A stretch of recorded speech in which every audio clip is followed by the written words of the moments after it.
मौनी अमावस्या है। व्रत कथा जरूर से सुनिएगा ताकि सौभाग्य में वृद्धि हो, धन संपदा की प्राप्ति हो और रोग दोष संकट सदा सर्वदा के लिए कट जाए। मौनी अमावस्या साल की सबसे बड़ी अमावस्या है।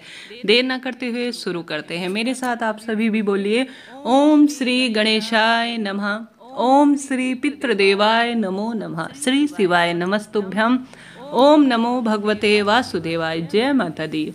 मौनी अमावस्या की कथा को लेकर जो प्रचलित कथा है उसके अनुसार प्राचीन काल में एक ब्राह्मण परिवार कांचीपुर नाम के एक नगर में रहता था।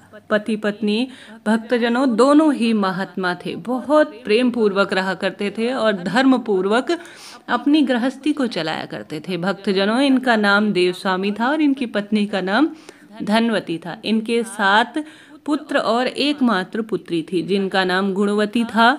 भक्तजनों, जब गुणवती सयानी हुई तो देव स्वामी ने धनवती से कहा कि पुत्री के विवाह के लिए वर देखना चाहिए। ब्राह्मण ने अपने छोटे पुत्र को बहन गुणवती की कुंडली दिखा दी और कहा कि ज्योतिषी से इसकी कुंडली दिखवा लाओ जिससे कि गुणवती के विवाह की बात आगे चले। ज्योतिष को कन्या की कुंडली दिखाई गई। उसने बताया कि विवाह होते ही कन्या विधवा हो जाएगी। माता पिता बहुत दुखी हुए।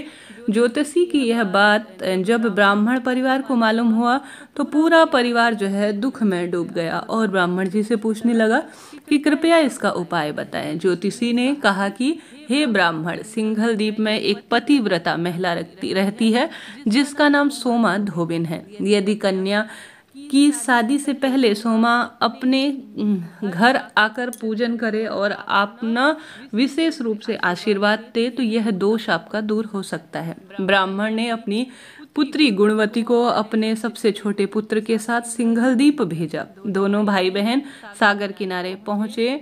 उसे पार करने के बारे में विचार करने लगे। जब समुद्र को पार करने का कोई रास्ता नहीं मिला तो दोनों भूखे प्यासे एक पीपल पेड़ के नीचे आराम करने लगे। भक्तजनों, पेड़ पर घोंसले में एक गिद्ध का परिवार रहता था।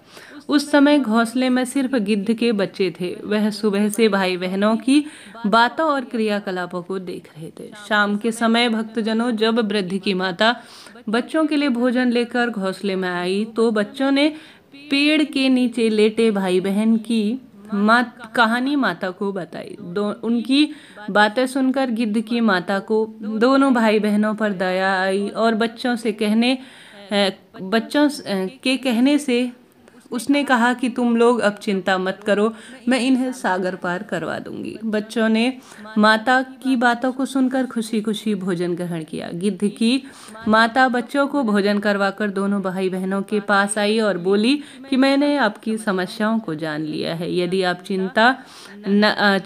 चिंता त्याग कर अपनी समस्या का निदान मैं कर दूंगी। आप मुझ पर भरोसा रखें, मैं आपको सोमा धोबिन के पास जरूर पहुंचा दूंगी। गिद्ध की बातों को सुनकर दोनों भाई बहनों का मन आनंदित हो गया और प्रभु का वह धन्यवाद करने लगे और उन्होंने वन में मौजूद कंदमूल को खाकर रात काटी। सुबह होते ही गिद्ध ने दोनों भाई बहनों को समुद्र पार करवा दिया और सिंघल द्वीप में सोमा धोबिन के घर पहुंचा दिया। भक्तजनों, गुणवती सोमा धोबिन और धर्मपरायण सोमा धोबिन के घर के पास छुपकर रहने लगी। गुणवती देखती कि सोमा धोबिन किस तरह से अपना क्रियाकलाप करती है। वह उसी को ध्यान में रखते हुए हर दिन सुबह होने से पहले गुणवती सोमावती का घर लीप दिया करती थी। एक दिन सोमा ने अपनी बहुओं से पूछा कि प्रतिदिन हमारे सारे घर का काम और घर की लिपाई कौन करता है। बहुओं ने प्रशंसा के लोभ से कहा कि हमारे अलावा यह काम और कौन करेगा। लेकिन सोमा धोबिन को बहुओं की बातों पर भरोसा नहीं था और वह जानने के लिए पूरी रात जागती रही और कहने लगी कि कौन है जो हर दिन सूर्योदय के पहले घर के काम कर जाता है और घर को पूर्ण रूप से लीप जाता है। सोमा ने देखा कि एक कन्या उसके आंगन पर आई और आंगन लीपने लगी। सोमा गुणवती के पास आई और पूछने लगी कि तुम कौन हो और क्यों हर रोज मेरे आंगन को लीप कर घर के सब काम कर जाती हो। गुणवती ने अपना सारा हाल और अपना दोष जो है सोमा धोबिन से कह डाला। गुणवती की बातों को सुनकर सोमा धोबिन ने कहा कि तुम्हारे सुहाग के लिए मैं तुम्हारे साथ चलूंगी।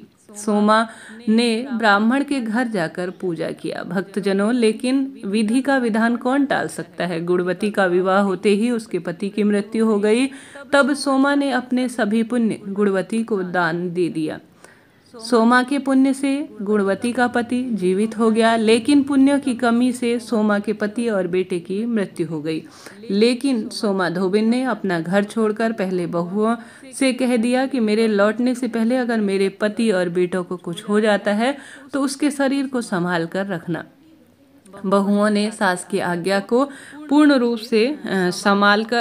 रूप से मानकर सभी के शरीर को पूर्ण रूप से संभाल कर रखा। उधर सोमा ने सिंघल द्वीप लौटते हुए रास्ते में पीपल के वृक्ष की छाया में विष्णु जी भगवान की पूजा की, 108 बार पीपल वृक्ष की परिक्रमा की और दोबारा से पुण्य को अर्जित किया। उसके पुण्य के प्रभाव से सोमा के घर लौटते हुए उसके पति और उसके बेटे सभी जीवित हो उठे। इस तरह से यह सभी सुंदर कथाएं हैं। आप सभी भी जो भी सुनने वाले हैं, सभी के पुत्र पौत्र और पति पूर्ण रूप से लंबी आयु के हों, आपके सौभाग्य में वृद्धि हो, आपके पुण्य में वृद्धि हो, यही प्रार्थना करते हैं। इसलिए मौनी अमावस्या के व्रत करने वाले व्रतियों को यह कथा सुनकर पीपल पेड़ की 108 परिक्रमा करनी चाहिए, पूजन करना चाहिए। श्री हरि विष्णु और महादेव का विशेष पूजन करना चाहिए। अपने आप में यह सुंदर कथा कही गई है। माघ माह के यह अमावस्या सबसे बड़ी अमावस्या है। इस दिन ऊनी वस्त्र, घी का दान और तिल का दान बहुत पुण्य माना जाता है। इसलिए मौनी अमावस्या पर इन वस्तुओं का दान कर कर पुण्य को अर्जित करना चाहिए। यह जरूरी नहीं है कि आप बहुत अधिक दान करें। अपनी क्षमता, श्रद्धा, सामर्थ्य अनुसार थोड़ा बहुत भी दान करते हैं तो लाभ होता ही है। साथ ही भगवान शिव की कृपा भी प्राप्त होती है और मृत्यु के पश्चात उत्तम लोक में स्थान प्राप्त होता है।